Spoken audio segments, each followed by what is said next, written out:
Hi everybody, welcome back to Movie Related. Well, we're lucky today. Mark's not here. So Cue the cheering. Cue the cheering. Things will be much more concise and to the point. And also, he's kind of lucky because he didn't have to watch the last episode of What If because he hasn't been enjoying the series so far. But maybe we have. And let's talk about the wrap-up. What If the Watcher broke his oath. Episode 9. Right after this. That's our new intro. Okay, so this episode is basically an amalgamation of all the other episodes where the Watcher goes around and he picks and chooses different people that we've seen stories on. Thor from this timeline, Captain Carter from this timeline, and brings them together. And they are now the Guardians of the Multiverse. They really come up with original names for everything they do in Marvel. And then they go to fight Ultron. Mm-hmm. This is the wrap-up. Now, the ones they choose. Captain Carter, Thor, Gamora, T'Challa, what's the guy? Oh, Killmonger. Oh, and Strange. Okay. Is there, right? But then you don't see him choose him because he was the... He's one of the ones who are bringing them all He's the captain. together. Yeah. Yeah. So they come up and they pick them all and they explain to them what's happening, and then they go to this planet to start this plan to face off against Ultron. And I don't know about you, but Ultron in the last episode, he's just ripping planets apart, taking over everything. He has this huge army behind him and everything, and he shows up at this planet by himself, and for some reason struggles against 3 of them because 2 of them left and the Guardian's not there, or so I guess 4 of them. What? I don't understand. I know He Doctor Strange gives them a protection spell. But a protection spell doesn't protect you if he destroys the planet and there's no atmosphere. So I don't really understand the whole, I guess the Marvel way of doing things is punching. You have to punch each other at the end of a movie. Mm-hmm. Now, I did like some of the innovative things they did for the fight. You know, with the hammer being, Strange uses his spell to make it 100,000 hammers kind of thing. I like that. However, in reality, we all know this would have ended much quicker than they made this end. Okay, so I'm going to start off with the things that I did like as the wrap-up. Okay. And then we'll go into the things that I didn't like. Because that'll be longer? There are a few more. Okay. Okay, so the things that I did like. I love this animation. I think this animation is pretty damn cool. Okay. Very unique style. Oh, yeah. Other things I like, I thought there was a lot of good action in this one. There was action, yeah. Lots of good fighting. I like Thor. Okay. Thor is a buffoon, and he's funny. I want to watch more Thor. Okay. Everything he does is funny. Okay. Okay. Is there anything else that I like? Okay, let's go into the stuff that I didn't like. All right. Okay. Why Gamora? Why Gamora? Because Gamora had the Infinity Crusher. That's why Gamora. Okay. They had this magical device all of a sudden called the Infinity Crusher that could crush the Infinity Stones. Okay, that leads me into a different dislike. Okay, so... The Ex Machina. So you think, oh, okay, well, what they got to do is they got to take the Infinity Stones off of Ultron and crush him in this machine. Yeah, they do it. Success. Yeah. Except, oh, wait a second. In my universe, that machine doesn't work to crush these Infinity Stones. Because those stones are from a different universe. Yeah. No. There's only the 6 Infinity Stones. Otherwise, he could have infinite Infinity Stones, right? No. There's only the 6 Infinity Stones, but the machine doesn't work properly from this universe. No, there's multiple Infinity Stones. Even in Loki, remember when he opens the drawer, there's like 20 Infinity Stones in there. Only 20? No, there was only the original. No, they're all different colored stones in there. There's lots of Infinity Stones. Remember, that was like as if that it's really nothing in the time continuum. So no, there are, and her exact words were that there are stones in every universe, and my machine only destroys the ones made in my universe. Okay, that's lame. Well, the whole machine is lame because we never even heard about this machine until she goes, "Do-do-do-do-do-do-do, here it is." Okay, fine. It was stupid. Okay, and that was the only reason to have Gamora in here, because in the scene where they're picking the team, it's Iron Man with Gamora, and the Watcher says, "No, not you, Iron Man, Captain of the Avengers in that other universe. I want Gamora, who does nothing except have this machine." Yes, and they also choose T'Challa to go into a fight scene. What was his skill? You know what T'Challa's skill was? He could pickpocket. He pickpockets the gem from the embedded Iron Man iron suit of. But okay, another thing that I don't like.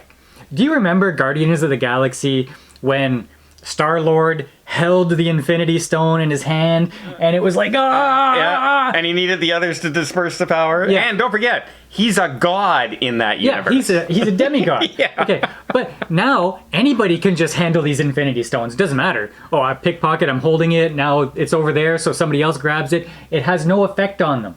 They can handle it no problem. Why? Get a protection spell. This is the logic that they're using right now.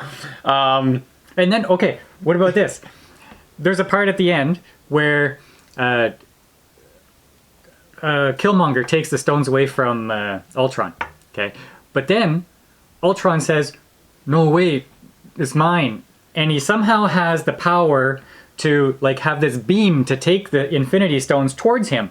But now Killmonger also has a power because he has his helmet. He has Ultron's helmet from the other universe. And this allows him to tug a war with a force beam. The Infinity Stones. Yeah, apparently. Like the whole bunch of leaps here that I'm being asked to accept. Yes, there are many leaps. You know when they ask you to leave your logic at the door and just enjoy the thing? That's what they're asking you to do, because if you break it down, everything doesn't work. First of all, as soon as Ultron shows up, he destroys the planets, they fall to their death with no air, they're dead. End of the whole series. It's over. Ultron wins. Simple as that. But no, they have to punch and fight, and even to, like, out of all the people, first of all, in this episode, T'Challa's the Guardian of the Galaxy, he's Star-Lord, right? Mm-hmm. Well, but he's not a demigod.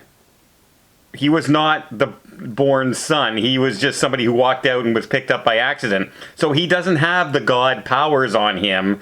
So why would you bring him to a fight with a god when all he really did was fly around with his suit and shoot his gun once in a while and he pickpocket. You can somehow pickpocket a Infinity Stone out of a suit of armor that's embedded. Just whoop, sticky fingers. He calls it sticky fingers. He called it.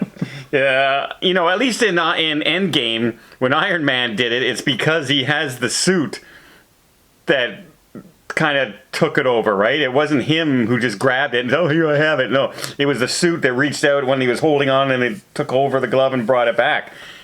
So at least that made a little bit of sense. It was built to do something like that.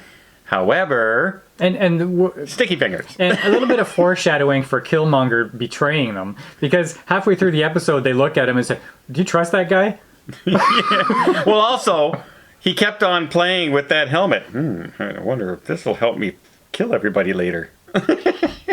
And yeah. But that's his personality. His whole episode was betrayal, betrayal, betrayal anyway, so we knew he was going to betray.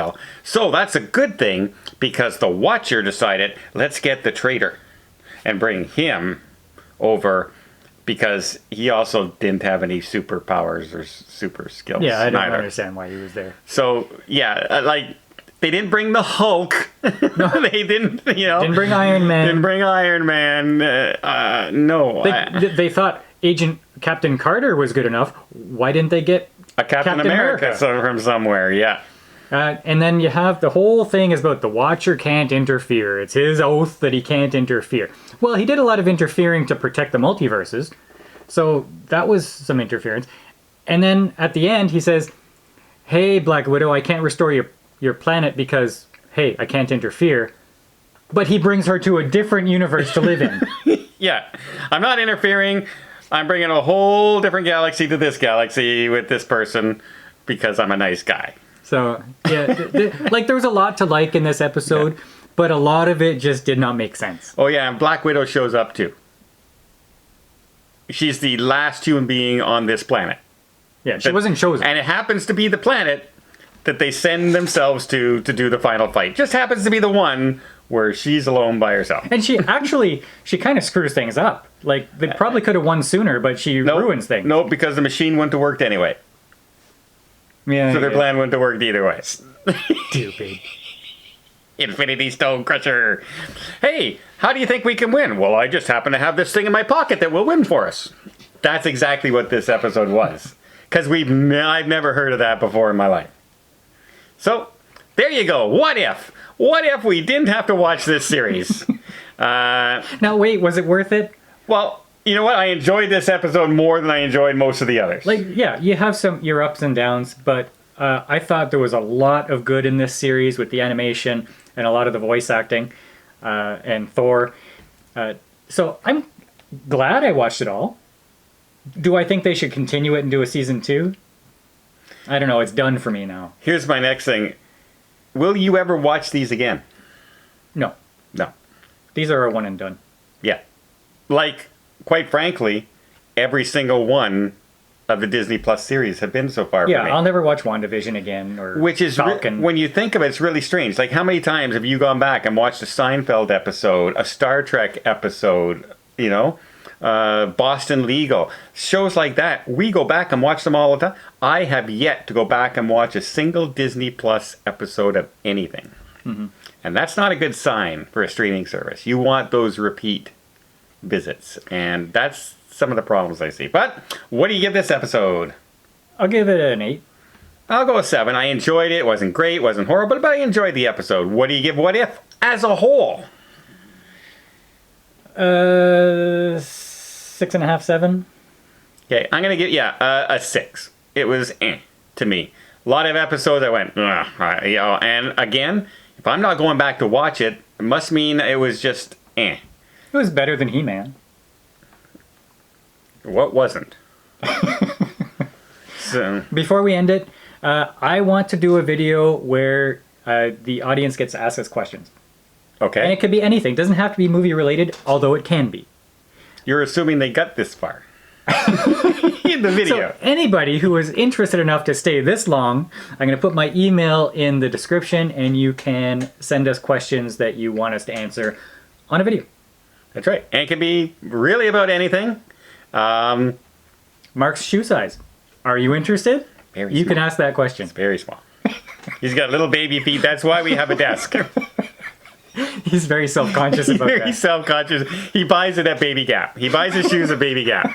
So, let us know what you guys think of the What If series. Was it worth it? At least to me, this episode ended on a higher note than some of the other episodes did, so I was okay with that. But like I said, as a whole, I'll never watch this again. And I'm waiting for that Disney Plus series that I'll go back and watch again. All right, let us know in the comments. Send those questions in. Until next time, we'll see you on the channel. That's it. our new intro.